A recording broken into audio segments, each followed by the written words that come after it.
The Smiling Woods. In a small, colorful cartoon town called Sunnyville, everything looked perfect. Bright houses, singing birds, happy children. But just beyond the town, there was a forest. And nobody ever went inside, because the trees there were always smiling. Every night at exactly 3:33 a.m., the wind would whisper, "Come play." Most people ignored it, except for Milo, a curious 10-year-old boy who loved adventures. One evening, Milo followed his bouncing red ball too far. It rolled past the last house, past the wooden fence, and into the forest. As Milo stepped inside, he noticed something strange. Every tree had a face, 2 hollow eyes, a wide carved grin, but they weren't drawn or painted. They were growing that way, and they were watching him. "Hello," Milo called. The forest answered back, "Hello," but the voice didn't sound like an echo. It sounded like hundreds of tiny giggles. The deeper he walked, the darker it became.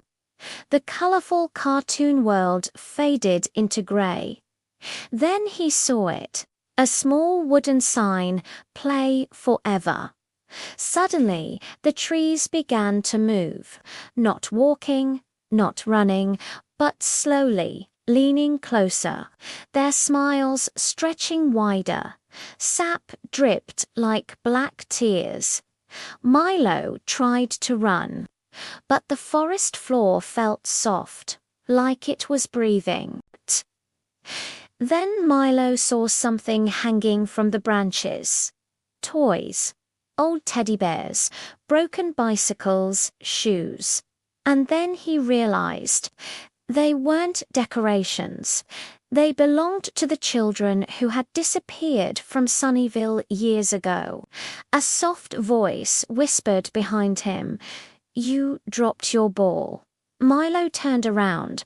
Standing there was a tall, thin figure made of twisted branches. It had no nose, no ears, just one enormous smile carved across its wooden face, and glowing yellow eyes. "I am the keeper," it said. "You came to play." The trees began chanting, "Stay, stay."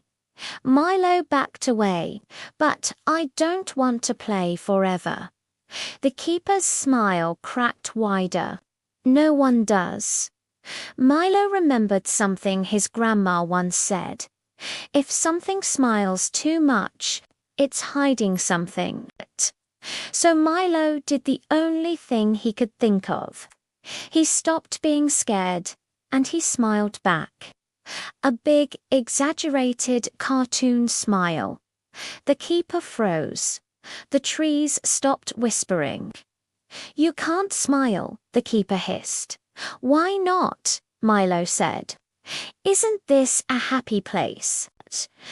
The forest began shaking. The smiles on the trees started cracking, splintering, breaking apart. The keeper screamed, because the forest fed on fear, and Milo wasn't afraid anymore. The trees split open like broken masks. Sunlight burst through. The colorful world returned. The keeper shriveled into a pile of sticks. Milo grabbed his red ball and ran back to set. The next morning, the forest looked normal.